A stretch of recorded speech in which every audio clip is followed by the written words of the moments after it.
Morning, everybody. I am Michelle with From 9 to Thrive, and I hope you're having a great Wednesday. It's Workshop Wednesday. And so today we're talking all about pitching your idea. Now, this could be because it's a big, transformational idea and it's like Shark Tank and it's a product or service and you want to pitch to investors, or maybe you need to pitch your idea to a funder like a banker or somebody that is providing grants to small businesses. Or maybe, just maybe, you just need to pitch your idea to your audience, to your potential customers. So, whoever you are pitching to, they're invested in you and have there's a template that you can use to get your idea across and feel like you are trying to say what you're trying to say succinctly and get them invested in what you're trying to do. So, we've walked through how to create that business plan. Again, it doesn't have to be 40 pages long. So let me check in with you. Did you work on your business plan last week? I worked on mine, meaning I updated it because we talked about that. I updated mine so that it wasn't static, and I've updated mine to incorporate some new things I want to try and do in 2025. And so I've worked on mine. Put in the comments below what you've done on yours. What did you start a new project? Are you shifting or pivoting? Because what you did in 24 isn't quite getting you where you want to be. So that's what you're working on in 25 is getting better of where you want to be. So creating a compelling pitch, no matter who you're pitching to, is not only getting your point across, but you have to be organized. And it doesn't sound like I'm very organized this morning, but I am. I'm working on it. So I'm going to walk you through how to create a pitch. First and foremost, know your audience. Are you pitching to an investor? Are you pitching to a funder? Are you pitching to a customer? So be able to frame that pitch to who your audience is. But first and foremost, you're going to want to tell your story, who you are and what you're doing. You're going to show the problem and how your business solves that problem. And even to take it a little bit step further, what is the world like if that problem isn't solved with your solution? So not only is there a problem and you have the solution, and if somebody doesn't use that solution, this is what the world looks like. You're going to prove your market need because we validated the market and we can show that there are enough people out there who have this problem and are looking for a solution. And then you're going to want to know those numbers. You're going to want to know how much money do you need or what your services cost, all of that. You're going to want to be able to know all of that. So your pitch deck is going to address, let's be clear, the problem, the solution, your market opportunity. You're going to highlight your financials if this is going to a funder or to an investor. If it's going to a customer, it's going to be your services. And if you want to disclose your upfront cost, maybe your online course cost X, that's okay to do. They'll know what they're getting into. There's nothing more deflating or irritating to a potential customer when you drag them through. You've all have been on these. You sign up or you open up those videos on Facebook and they're a half hour long and they don't get to the point. Just get to the point. Tell me, I'm in. You've got me in at the hook, and now I want to know the solution. Just tell me next steps. How do I get there, and what is it going to cost? And that's the call to action. Here's how you do it. I don't think that it's necessary. You can see I've got my notes here. I don't think it's necessary to go through a half hour of talking in, 30,000 foot. Get down to what you need to do. So if you're doing this in a pitch deck, meaning this is a slide presentation or it's a video that you're putting together or whatever it is, or you're doing a talk, let's kind of walk through. First and foremost, you're going to have your title slide. So I'm going to go with the assumption that this is going to be a presentation. So you're going to have your title slide. This is going to tell everybody what your company name is, what your slogan is, what your tagline is, things like that, your name, who you are, your title, and how they can get a hold of you. And, probably have your logo there. It's a, here's who we are, here's who I am, and this is, the logo. The next slide, you're going to talk about the problem. You know, let's say you're a finance coach. So, the problem is over 70% of people struggle with their personal finances, and which leads to increased debt. So that's a problem. In that problem slide, you just want to be very succinct, have bullet points, don't go into a lot of things that you have to read. If somebody has to read the slide while you're talking, they've stopped listening to you. Our brains can't do the two things at once. So keep that in mind. If you want them to read the slide, then don't talk. If you're talking, you just want to have just visuals up there that cement in what you want them to take away. Percentages, statistics, visual items that really start to engage them with you in terms of what you are identifying as the problem. Your next slide is going to be the solution. So you're going to present your product or your service as the solution. You're going to be, again, short, mindful of their time, impactful, use visuals. If possible, show the copy of your product or show a happy client. So going on to this financial services app, we offer an easy to use mobile app that helps users manage their money and reduce debt. It sort of tells you what it is, but here's the thing. I want you to talk more. I want you to elaborate on that, but not go all the way down in the weeds.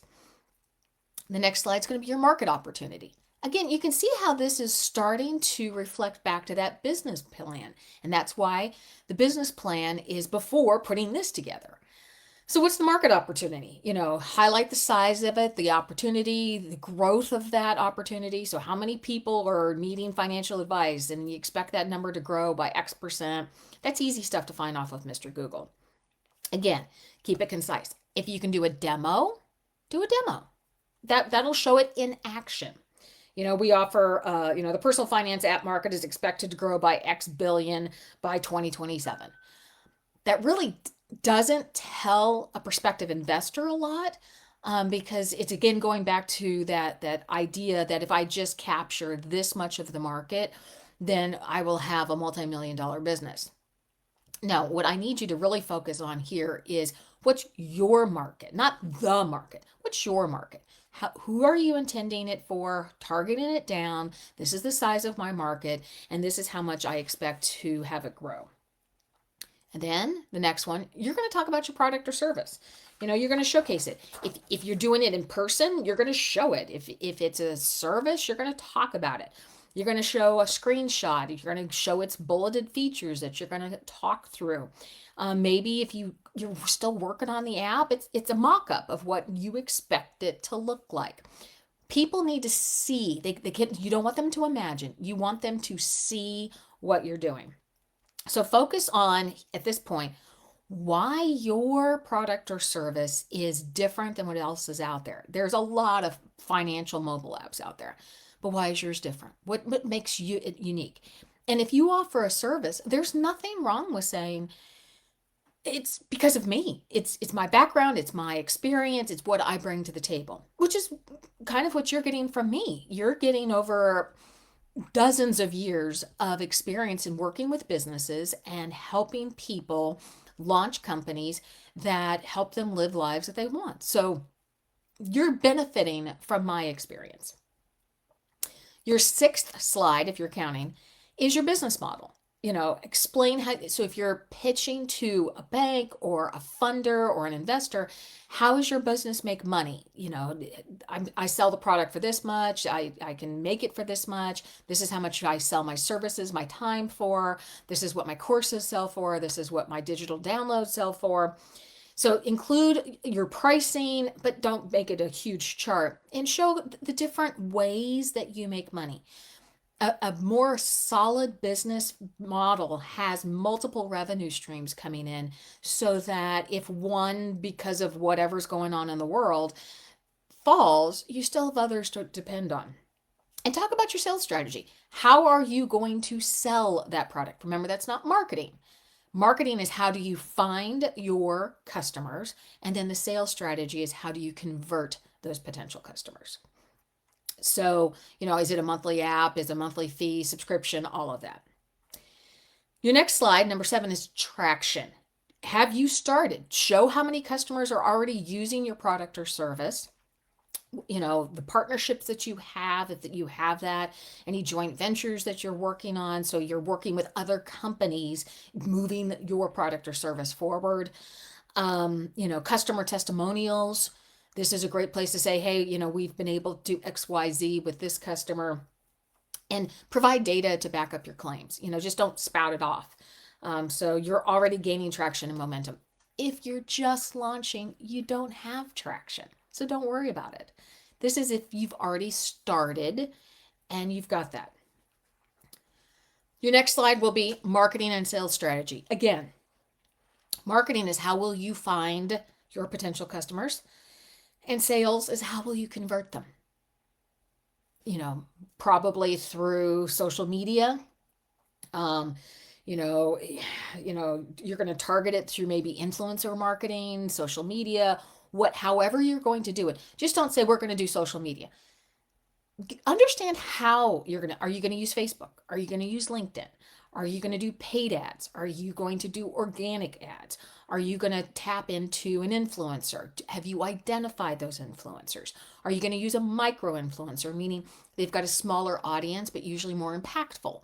So be a little more specific about that marketing and that sales strategy. Your next slide, you're going to want to talk about your team. It's you and who else. Now, if it's just you, great. That is not a problem. What you're going to want to do, though, is say, it's me. I'm the CEO, COO, CTO, chief bottle washer. I'm everything. But I have an amazing group of consultants or advisors that I rely on. And that's also just as impactful. So keep in mind that a team is okay if it's just you. Because a lot of times it is just us running our business. Your next slide is going to be your financials. Again, this is only if you are pitching to an investor or a funder like a bank. This is not what you're going to tell your customers. The financial, your sales strategy, your marketing strategy, all that gets taken out for a customer pitch. But you're going to give if indeed you're pitching to a bank or potential funders or family members to help bring in some funding to your business. Go a high level of your financial projections, revenue, profit, expenses. You don't have to go down to every little minor detail, just high level. This is what I expect this year, and this is how it's going to come in. You can do that 3 to 5 year assumptions and forecast. Again, 3 to 5 years out, that is just a guess. You're probably closer on your 1 year than you are a 2 or 3 year, but you can put those assumptions in place. Because most of the time, if somebody's investing, they're going to want to know how quickly they're going to get their investment back. If you're talking to a bank, they're going to want to know that you have the cash flow to pay back the loan. And then, of course, one of your last slides, second to last slide, is your ask. This is how much money I need for doing X. And so what you're going to do is say, I need $10,000. I need $100,000. And this is how I will spend it. I need to create a product. I need to buy inventory. I need to hire people. Whatever that is, tell them what you're asking for, and then tell them how you're going to spend that money. And then the closing slide is you can either leave it at the ask, or you've got the closing slide. And there goes Mr. Coffee telling me that there's people walking outside. But, include again your contact information, say who you are, and all of that. So you've pulled this all together. And so here's the main thing that I want you to take away from this. You're going to have to practice this. Know it without the slides. That's going to be the best way. The slides are just your prompts and it's the gravy on top of your mashed potatoes to your customer or to your investor or to your banker. Understand your numbers. Understand what they mean, where they're coming from, how much it costs to make your product, all of that. Know that. Anticipate questions. Not only anticipate questions from a potential investor or a banker, but anticipate questions from your potential customers. What kind of success rate do you have? What's your return policy? How is this really going to make my life better? But keep everything concise. Don't go down these long rabbit holes and go on and on and on about how great it is. And the last thing that I'm going to leave you with here is when you do your pitch, I need you to show and pull out that passion, that reason why you started that business. Because if you're robotic in giving it your pitches or your conversations, that's going to come across as being insincere. Or are they really into this? Is this something that I feel comfortable about lending money on or buying their product? Are they going to be around? So let that passion come through. In the meantime, here's what I want you to do.